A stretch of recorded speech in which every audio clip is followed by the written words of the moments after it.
For those of you who don't know me, my name is Helen Kim, and I'm a lecturer here in the sociology department at UEL.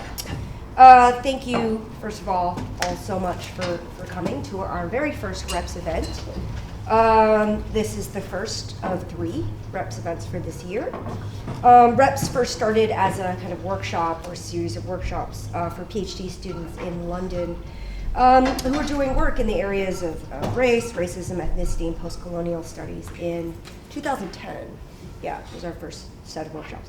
So, of course, while REPS has continued to run their yearly PhD workshops and seminars, Malcolm James over here, and I, and many of us, believe that there needed to be similarly open and critical spaces, critical and public spaces for dialogue, particularly in the university.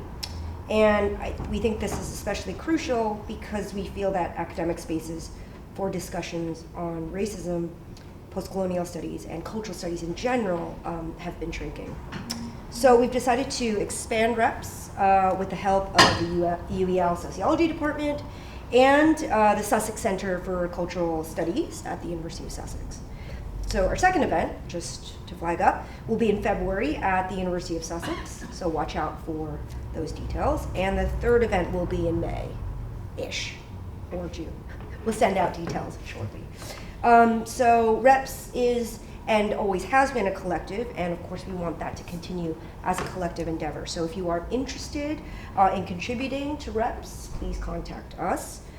We will have our contact information up, so you can contact us, and we will get your contact information as well.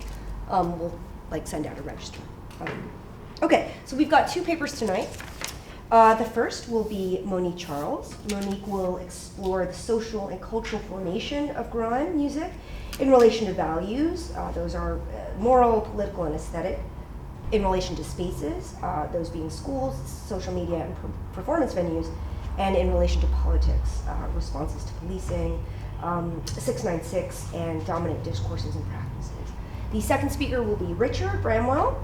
Richard will be discussing institutional racism, the policing of the black body and black culture in high security prisons, or in a high security prison, in 2 high security prisons. He will be exploring how black prisoners respond to their conditions of incarceration in 2 maximum security prisons through equality monitoring procedures and rap culture. So each speaker will speak for 45 minutes, and then we will take questions at the end, which should be about 30 minutes. Okay. Also, we'll be filming the first presentation tonight, but then we will not be filming after that, so that we'll turn that off. So in terms of discussion and questions, that will not be filmed, so we can all speak freely here. And of course, stick around afterwards for refreshments, okay? And more informal discussion. Okay. Thank you, and I'll hand over to Monique. Okay, hi everybody. As Helen just said, my name is Monique Charles. I'm at the University of Warwick and I'm finishing up my PhD. What I'll be talking about today is my chapter 5, which looks at grime as a social movement or cultural formation. And let's begin.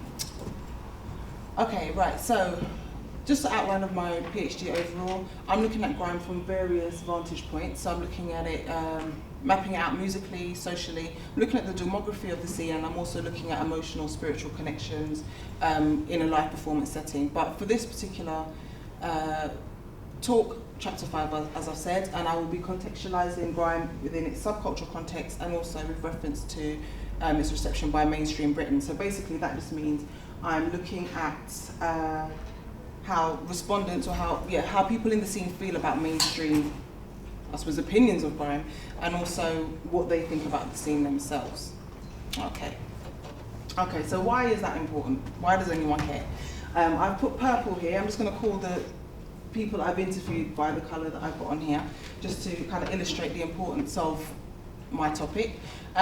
So purple says, no one thought about embracing the architecture of the scene, where it comes from, you get me? How can it be 2013 and you're, meaning me, doing it now when I was MCing in 99? So obviously there's a lot of stuff that's been happening for a long time, and generally, I suppose apart from negative media coverage predominantly, not much attention has been paid to grime. So the ways I went about collecting my data were observation, so that's online, using Twitter, and physical, attending grime nights and stuff like that, very hard. And also in-depth semi-structured interviews, so I interviewed a variety of people, whether they were MCs or DJs, event organisers, music lawyers, a wide variety of people, and something that I call musicological discourse analysis, which analyses song lyrics, but also the music itself, all the different sounds that make up music. Okay, so I have to tie this back to some kind of sociological framework, as I'm in sociology, and so I've used Foucault's definition to help me map out how cultural formation takes place. So this quote here, it is something, or genealogy, it is something that attempts to restore the conditions for the appearance of a singularity born out of multiple determining elements, of which it is not the product but rather the effect. The process of making it intelligible but with a clear understanding that it does not function according to any principle of closure. So basically what I'm trying to do is look at all the different elements that were happening at the time when grime first started, to try and kind of make sense of how this culture kind of started to form. Is everybody with me? Okay, all right, cool. Okay, so I had to look at some external things to consider. So this is just up here just to kind of give you an indication of some of the things I was looking at, the external influences. So it's quite small. So I've got political, musical, social and cultural here.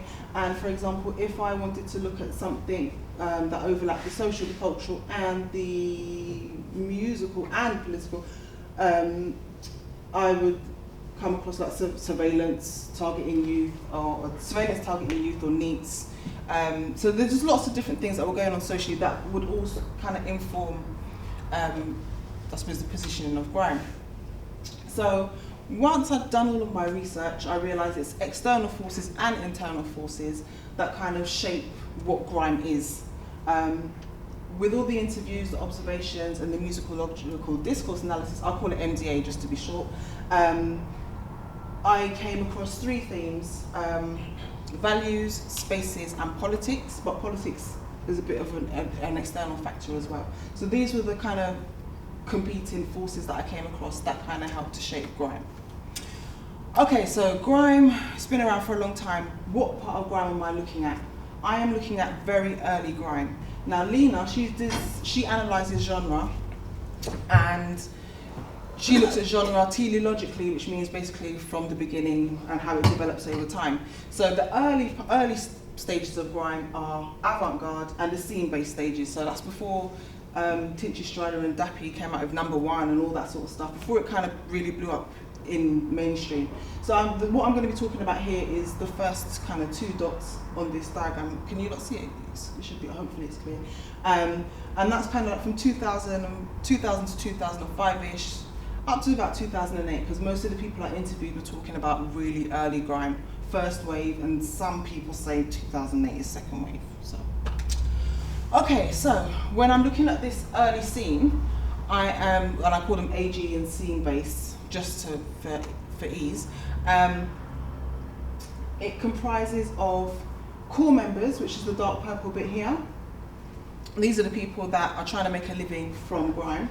DJs, MCs, promoters, that sort of stuff. Scene-based fans, people that attend the grime nights, may go online and talk in forums about grime. And then the cultural tourists are usually the people that are at the industry phase, which was further along in the previous diagram I showed you, that think, oh, this is cool, let me just enjoy this until something else new comes along. So the people I'm talking about for the most part are going to be in the first 2 circles just there. And they were the ones that kind of gave me an insight into how grime formed culturally. So the 3 themes that came out were values, spaces, and politics. And what I'm going to do for the rest of this talk mainly is just to kind of talk about these 3 themes. Okay, so values. Informality, I found, was one of the first I suppose, values that came about in grime. And by that I mean in relation to technology, teaching and learning, lyrical content and recital, and entrepreneurship.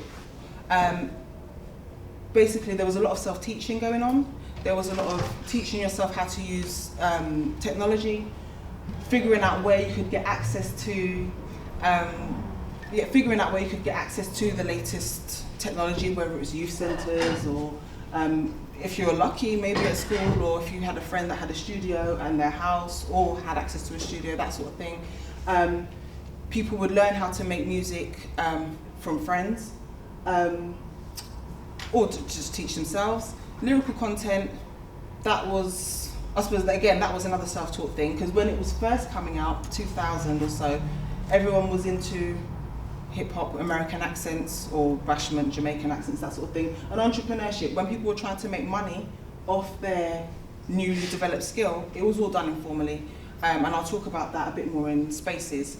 Some of the values: experimentation, openness, basically how they taught themselves, how they made the music.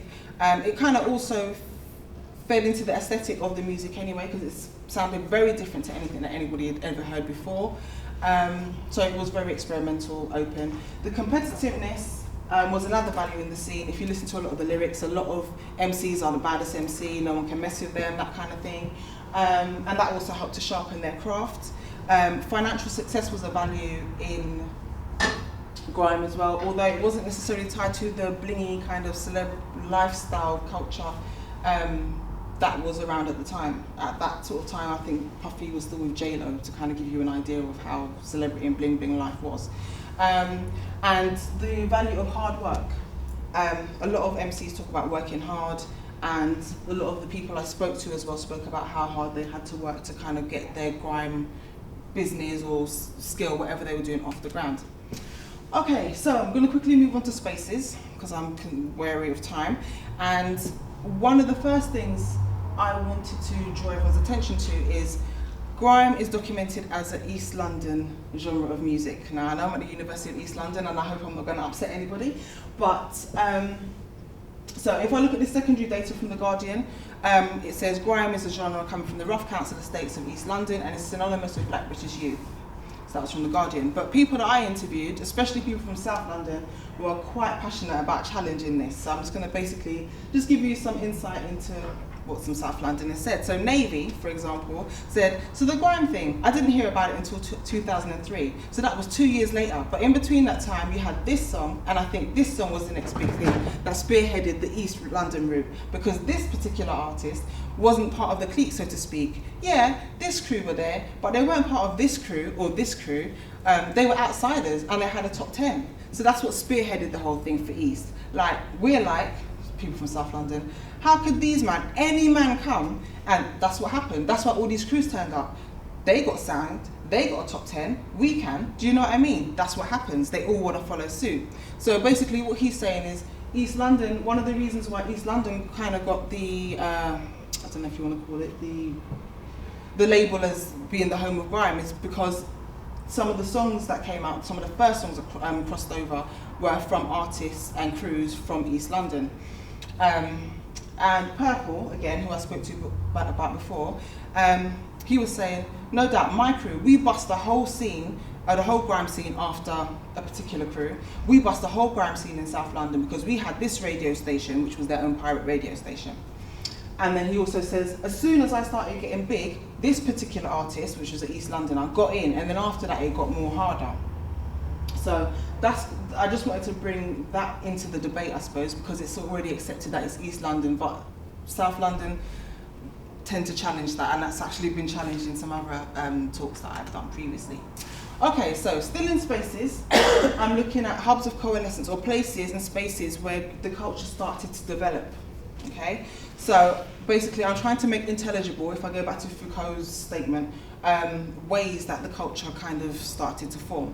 So the places primarily were at home, pirate radio, word of mouth, community spaces, public spaces, Sky TV and DVDs, online, raving and nightlife, and print, primarily magazines, newspapers and flyers. I will talk a bit more about the internet later on, because the internet had a different effect for fans as it did for the actual cultural pioneers, or the people in the core that were in the middle circle that I showed you a diagram of a little while ago. And it also brought up some questions of authenticity as well. So I'll talk about that a bit later. Okay, so I'm just literally going to give you some examples just to kind of show you how, or give you examples of the spaces. So Red says, pirate radio gave them, as in the artists, what the mainstream media and radio wouldn't give them. So pirate radio was pivotal. Without pirate radio, you wouldn't know what grime music is, or wouldn't have known who these men were. They might not have even been able to build upon that to get to the stage where they could become artists. This is just one example of many people that I'd interviewed that say that pirate radio was pivotal, and from a fan perspective it was pivotal so that they could keep abreast of what was going on, what were the developments, who were the new artists and what was going on. Okay, an example of the word of mouth is from Purple again, and Purple says, so every community is different, but it's that but it has the same grime principles because everyone's related. People from this area has got cousins in East London and cousins in West London and South London, because they all talk and spread information. So it's just non-stop rhymes were spreading all the way through, and it started to build. As a child, you find out stuff, what's cool for you. So I suppose this is another example that it was very much a London thing to begin with. Because of extended family networks, people would find out about grime from their cousins and their friends and all that sort of stuff. And then they would tune into pirate radio, and it would just continue to grow from there. Another example is from, he looks green here, so I'll just call him Green. And he says, in school, people used to pay me to do ringtones for them on their mobile phones. Do everyone remember polyphonic ringtones, Nokia? You could make your own. Okay, yeah, so that's what they were paying this guy to do. Another example of informal entrepreneurship as well. They say, give me this tune, do me Wiley's Igloo, and he would just bill it for them. So that's an example of, I suppose, entrepreneurship, and also, I don't know if you want to call it a community space, but informal school space. And this particular artist, who I call Sky Blue, he's an MC from the Netherlands, and he gives an example of public spaces. So basically, him and his crew, after they've printed off their writable CDs, they would go to the 5 major stations outside in the Netherlands, hand out the CDs. Also had a connection with a fashion shop or a clothes shop, and if anybody bought anything, he would tell the people, give them a CD. So that would get their name buzzing, and it would help to publicize them. So those are just some examples. Now, authenticity, this is to do with the whole internet. A lot of the literature says that the grime came up at the same time as the internet, but from my research, it came up just before the internet was accessible to everyday people, as it were. A lot of the people that I interviewed made it quite clear that at that time, the early part of the noughties, 2000, 2005, the internet was very much a luxury, and it was very much on the ground, very much tangible, very much on road, to use their terms. Okay, so Purple again says, yeah, everything was minimal. You've got to understand, for someone to film on a JVC handset, I'm sure you lot are all old enough to know about the handheld camcorders, to JVC handset, then times there, and to put it out on that, people would have thought you had made it. A big video out, like YouTube weren't about, and it weren't like, let's get a Canon, you get me? Everything was done in big format. The only way you could know that an MC was big and the norm is you kept hearing them on underground radio, or you saw flyers. So again, this also alludes to the importance of pirate radio for people to kind of keep up to date with what is the latest. It's not on here as well, but people do pirate radio tours, so they travel up and down the country to basically get promoted and promote themselves as well. Again, the authenticity, Red says, like this, I'm getting tongue-tied. I whole made a track, I made a video culture, it just wasn't how it was. The only videos were Lord of the Mites, Practice Hours, Risky Roads. These were all the DVDs that we had, and they were DVDs that showed the guys making the music in their element. We never had music videos and stuff like that. It's very much a new thing. So even the access to DVDs and things that were done in big format, to use Purple's phrase, it just showed them making the music in their element anyway. So it's very tangible, very, I suppose, authentic and very on road, or if that kind of makes any sense. Brown says, since the internet, I feel like the internet has kind of damaged grime, that some sorts of elements in grime, and the culture as well. And I think they were referring to, I suppose, the tangible element, the finding out things through talking to people, and being on road in the bars and trying to find out the next big thing. So, like I said before, the internet kind of had two different functions for the fans and for the core members of the scene. So, for the fans, it was great because they could download music illegally and share music, file sharing, things like that. So a lot of them mention Kazaa, Napster, MySpace and MSN as ways that they can share music for free. They also were on forums, talking to each other, blogging, all that sort of stuff. And a good thing about the internet as well is it created online friendships, but also offline friendships as well. So some people, one person I spoke to, they weren't necessarily the best friends with somebody, but they spoke to them online. They might not know their name was Dave, but when they see them at the latest rave, they know that's Badman 769. So you kind of develop loose acquaintances and friendships with people, and in some cases actually businesses. Some people, one person set up a label, and it's done quite well. For the actual pioneers, or the people that were in the core of the diagram I showed you before, it provided monetary challenges because their music's being downloaded for free. They're not necessarily going to make as much money selling it on the street out of the back of their car and that sort of stuff. And the pioneers were always in the physical, so they were always on road, always doing stuff tangibly. So it posed new challenges for them when it came to them making money. But it did publicise them much further afield than just, I suppose, their local areas or wherever they would travel to. Okay, so the final kind of theme was politics. And so the way that grime developed basically was a result of, I suppose, the music streams and institutions, which is another chapter. So kind of the music that fed into it, let's just say garage for now. The values and the spaces, which I've kind of touched on before, but also the ways that mainstream British media, the law, policy and business interacted with it. And so some of the stuff that came up in my research was politicians, media, live music and print. Okay, so there is an academic, Talbot, on Talbot and Post. They have looked extensively into 696, and does everyone know what 696 is?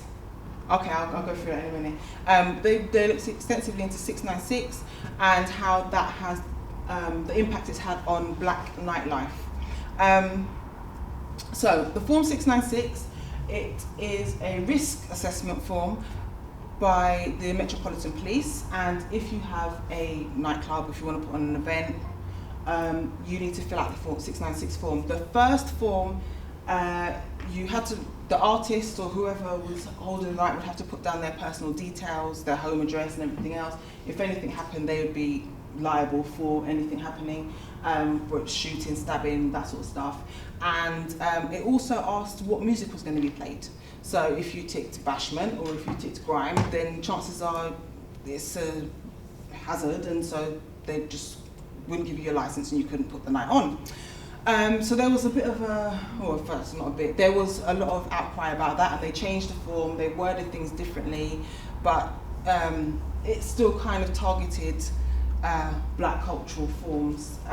So for example, if you're having an event and it involves a mic with over a backing track, that still kind of narrows down what type of music it could possibly be, so that they can revoke your license.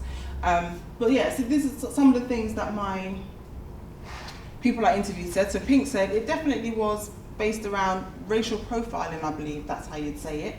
And another person says 696, it was just an issue of the Met Police trying to shut down what they viewed as problematic, but clearly black music specifically. And a tweet from an event I went to, Gray said the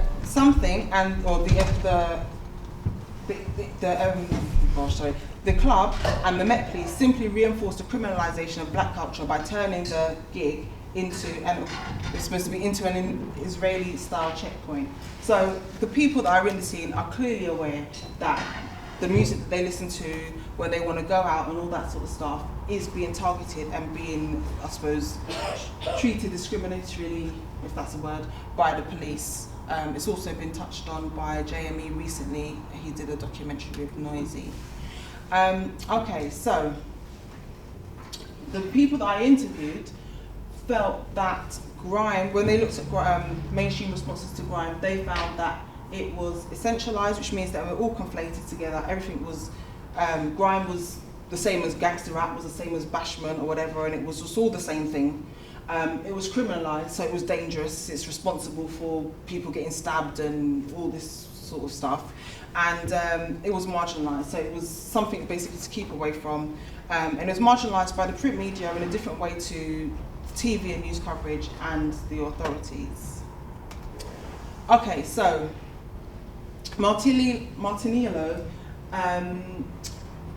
his research found that an implicit link, or in order to kind of marginalise something, an implicit link needs to be made between criminality and a music genre. So this is basically what took place with grime music. There were isolated incidents of violence, well-known isolated incidents of violence, but then that kind of became the norm for grime to be considered as a music of violence and people basically getting killed or hurt. And this was compounded by David Blunkett, the then Home Secretary, labelling grime crews as boasting macho idiot rappers, and Kim Howell saying that it reduces killing to a fashion accessory and glorifying gun culture and violence. Okay, and my respondents, people I interviewed, highlighted that Wiley challenged this and Lethal also challenged this. I did read Lethal's article 2006, I think, when he called David Cameron a donut, to say that he was out of touch. All respondents that I spoke to felt the coverage was unfair and inaccurate. I suppose that would be expected as they are grime fans. So that was what they found. Mainstream print failed to show the diversity of artists. So their role in this kind of whole overall scene almost was to contain or to help it to be essentialized. So some of the people I spoke to mentioned having issues pitching stories to liberal papers, because there was only liberal papers where grime tended to be covered, or niche, but in liberal papers, if you, for example, they wrote about Tiny Temper one week, they couldn't write about Tinchy the next week for some reason, because they're just all the same. Whereas they could do the indie band one week, another indie band the next week, another indie band the week after. So, and there was also the belief that readers for liberal papers wouldn't necessarily listen to black music or that kind of angry music. As I've touched on briefly, or just a little while ago, the issuing of licenses and all the stuff to do with the Met Police, particularly in London, I should have said, Met Police was doing this in London. That led to the banning of songs, the banning of clientele, basically, because they would racially profile the people that would attend these nights. And even my observation, so when I went to smaller events, I mean, I had fun at all the events I attended, but when I went to the small events, it was fine, you have the basic bag check or whatever else, but the larger events, there were a lot of police presence. You needed your passport and driver's license to get into some of these places, and you actually felt like a criminal going in. Okay, so this is, I was trying to bring in another kind of sociological kind of framework as well. So I'm toying with this might not stay, but I'm toying with Runciman's relative deprivation, which basically is, how can I explain it? It's basically saying, I can see somebody or a group of people are doing something that I consider desirable, and I want to go and do something desirable as well, but I'll do it in my own informal route. So, for example, garage, when garage was all about the champagne lifestyle, the pretty girls and all that sort of stuff. Grime, when it first came out, it was like, no, I don't do garage, this isn't garage. If you listen to a lot of the early kind of grime songs, I don't do garage, it's not garage, it's not garage. And they're making their own success on their own terms in a different way, but they're still trying to reach that kind of, I suppose, desirable status, but in a different way. I don't know if I've made that clear. I'm still working on that part myself. Also, with if I go back to East London, with the whole gentrification of East London, that just means making the place plush and nice. I suppose the people that were kind of left behind in the council estates and things like that, they would still want to achieve the same desirable things that are, I suppose, basically on their doorsteps that they can't attain at the moment as well. So that's kind of an idea I'm toying with. I'm not sure how I'll get with that. But obviously the external factors were the legal processes which were infused with racism, classism as well, a bit of ageism, so like the ASVO's dispersal order, stop and search, 696, all of these sort of things kind of compounded how grime was shaped.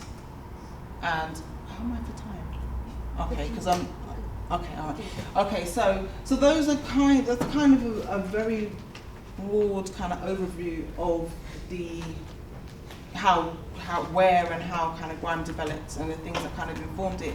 But some of my just general thoughts about grime in relation to what I've just mapped out is the internet played the internet and 696, I feel, both played into the rapid expansion of grime outside the UK, and throughout the UK as well. I should have actually put on there, because 696 banned events in London, so the artists just went outside, and so people outside London found out about it. Also, because of the internet, people could tune in. So now there's a massive fan base in Japan. They have their, I don't know if it's once a year, I have to check this, but they do their war dubs. Eastern Europe is the Czech Republic is kind of getting big there. The Netherlands is definitely big there. Like I said, I interviewed a Dutch grime MC. I've been contacted by people in California who said there's a little scene there. I interviewed somebody from the East Coast USA. It's very niche in the East Coast USA, but it still is. It's kind of growing there. And Skepta recently was over there touring anyway. And Cyprus, well, Ayia specifically as well, so people know about it there. So it's helped to expand there. And also, I was thinking about instrumental grime nights, because with the Form 696, as I touched on before, one of the things on the form was for them to kind of determine if it was dangerous or not, was if somebody's using a mic over a backing track. So that's one of the things that they use. So obviously that definitely will include grime and hip hop at least. So this is my own thought. I think that maybe instrumental grime nights are a way to just kind of sidestep that, because then you don't have to tick that box. It's just instrumental music, so you can still go and listen to grime. So people are trying to find ways around the external pressures. So boxed, I think that's is it Plan B? I think is that Plan B. I don't know if they still do it. I know they were doing it last year or the year before. They have the instrumental grime nights. And also you have artists doing pop-up shows. I've called that guerrilla tactics, because the element of surprise means that if fans find out, they can get down there quickly. So when Skepta did his video, I think it was the day before, he said, look, I'm doing a video. So everyone came down and they filmed. Gets did a pop-up show in the Barbican, or outside the Barbican, kind of in the estates bit around there. And for example, Giggs had a CD signing in Kingston, and because of intelligence it wasn't allowed, so he just did a pop-up one anyway. So the art, and this is all kind of informal again, trying to find ways around the structures that are continually trying to stop them. So these are just some of my thoughts, and that is it. I hope you enjoyed it.